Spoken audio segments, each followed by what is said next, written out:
Hello friend, welcome back to my channel. আজও আমি একটা নতুন রেসিপি নিয়ে চলে এসেছি। আজ আমি দেখাবো পেঁয়াজকালি আলু দিয়ে ট্যাংরা মাছের ঝোল। এটা খেতে খুবই অসাধারণ হয়। আপনারা দেখুন আমি রেসিপিটা কিভাবে করি। গ্যাসে একটা কড়া বসিয়ে দিয়ে কড়াটাকে গরম হতে দেব। এবার এর মধ্যে দিয়ে দেব সর্ষের তেল। এই তেলটাকেও গরম হতে দেব। তেলটা গরম হয়ে গেছে। এবার এর মধ্যে আগে থেকে ট্যাংরা মাছ নুন হলুদ মাখিয়ে আমি রেখেছিলাম সেই মাছগুলোকে দিয়ে দেব। এবার একটা ঢাকা দিয়ে আমি 1 মিনিট রেখে দিয়ে মাছটাকে উল্টে দেব। ট্যাংরা মাছ ভাজার সময় গায়ে ছিটকায়, ঢেকে ঢেকে ভাজলে আর তেলটা গায়ে ছিটকানোর ভয় থাকে না। আমি উল্টে দিয়ে আবারও 1 মিনিট ঢেকে দিয়ে ঢাকাটা তুলে মাছটাকে উল্টে পাল্টে দিচ্ছি।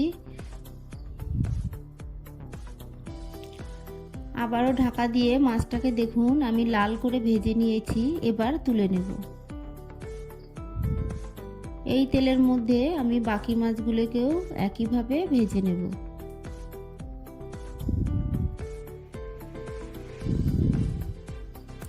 এই মাছগুলোকেও আমি ভেজে নিয়েছি। এবার তুলে নেব। এবার এই তেলের মধ্যে আমি দিয়ে দেব কেটে রাখা আলু। আলুটাকে আমি হলুদ মাখিয়ে রেখেছিলাম। আপনারা চাইলে আলুটা কড়াই দিয়ে হলুদ দিয়ে ভেজে নেবেন। আলুটাকে দেখুন ভালো করে আমি ভেজে নিয়েছি। এবার তুলে নেব।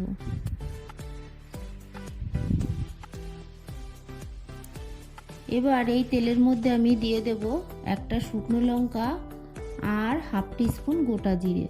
আপনারা চাইলে একটা ছোট পেঁয়াজ কুচিও এই সময় দিতে পারেন। এবার ভালো করে নেড়ে চেড়ে ভেজে নেব।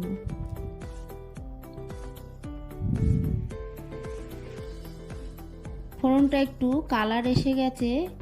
এবার এর মধ্যে আমি দিয়ে দেব 1 টিস্পুন আদা বাটা। এই সময় গ্যাসের ফ্লেমটাকে লো করে দেব। দেখুন আদা বাটাটা দেওয়ার পরে একটু ছিটকায়। এর মধ্যে আমি দিয়ে দিলাম অল্প জল। এর মধ্যে দিয়ে দিলাম হাফ টিস্পুন হলুদ গুঁড়ো। এবার দেব 1 টিস্পুন জিরে গুঁড়ো।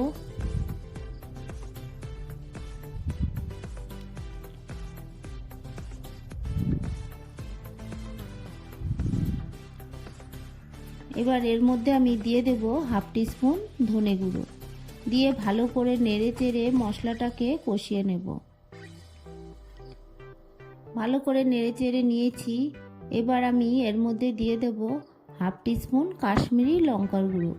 এটা আমি কালারের জন্য দিচ্ছি, এটার থেকে কোনো ঝাল হবে না। আপনারা যদি লাল লঙ্কার গুঁড়ো খেতে চান তাহলে এর মধ্যে হাফ টিস্পুন দিয়ে দেবেন।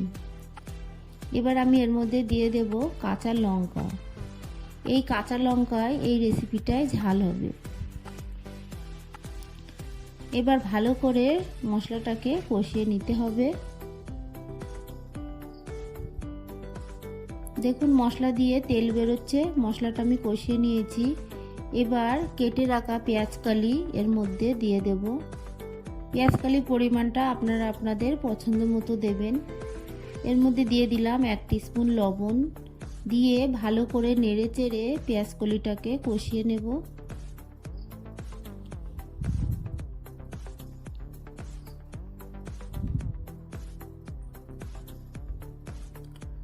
ভালো করে নেড়ে চেড়ে নিয়ে ঢাকা দিয়ে আমি 1 মিনিট রেখে দেব।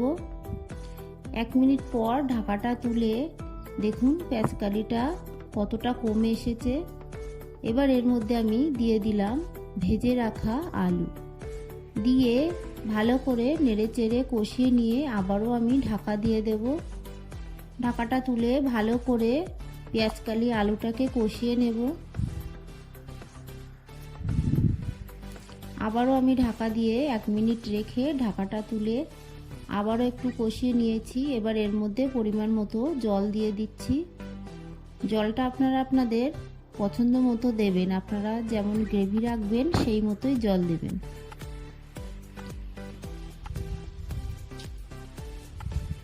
জলটাকে দিয়ে আবারও ঢাকা দিয়ে আমি কিছুক্ষণ ফুটিয়ে নেব।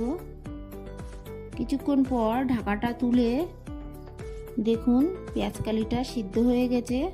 এবার এর মধ্যে দিয়ে দেব ভেজে রাখা ট্যাংরা মাছ।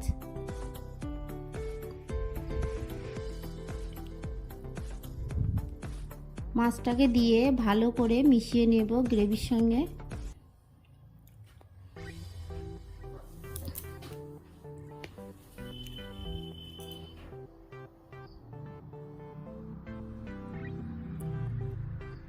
এবার আমি ঢাকা দিয়ে দেব।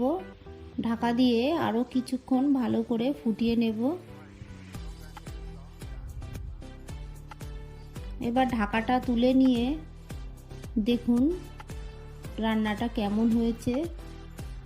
এটা কিন্তু খেতে অসাধারণ হয়, আপনারা বাড়িতে একবার বানাবেন অবশ্যই, আর আমাকে কমেন্ট করে জানাবেন কেমন হয়েছে। এই সময় আমি একটু চেখে দেখব ঝাল নুন ঠিক আছে কিনা। এর মধ্যে আমি আরও একটু লবণ দিয়ে দেব। আরও হাফ টিস্পুন লবণ আমি দিয়ে দিলাম। দিয়ে আরও কিছুক্ষণ ফুটিয়ে নেব। এই রান্নাটায় খুব বেশি মশলা লাগে না, তবে খেতে অসাধারণ হয়। এর মধ্যে আমি দিয়ে দেব হাফ টিস্পুন গোলমরিচ গুঁড়ো। গোলমরিচ গুঁড়োটাকে দিয়ে আমি আরও 1 মিনিট ফুটিয়ে নেব। 1 মিনিট পর ঢাকাটা তুলে দেখুন রান্নাটা আমার হয়ে গেছে। আমি গ্যাসের ফ্লেমটাকে অফ করে দেব। আমার এই রেসিপিটা আপনাদের ভালো লাগলে আমার চ্যানেলটি সাবস্ক্রাইব করার অনুরোধ থাকলো, আর পাশে থাকা বেল আইকনটি ক্লিক করে দেবেন, তাহলে আমার নতুন নতুন ভিডিওর নোটিফিকেশান আপনাদের কাছে পৌঁছে যাবে। একটা লাইক করতে ভুলবেন না।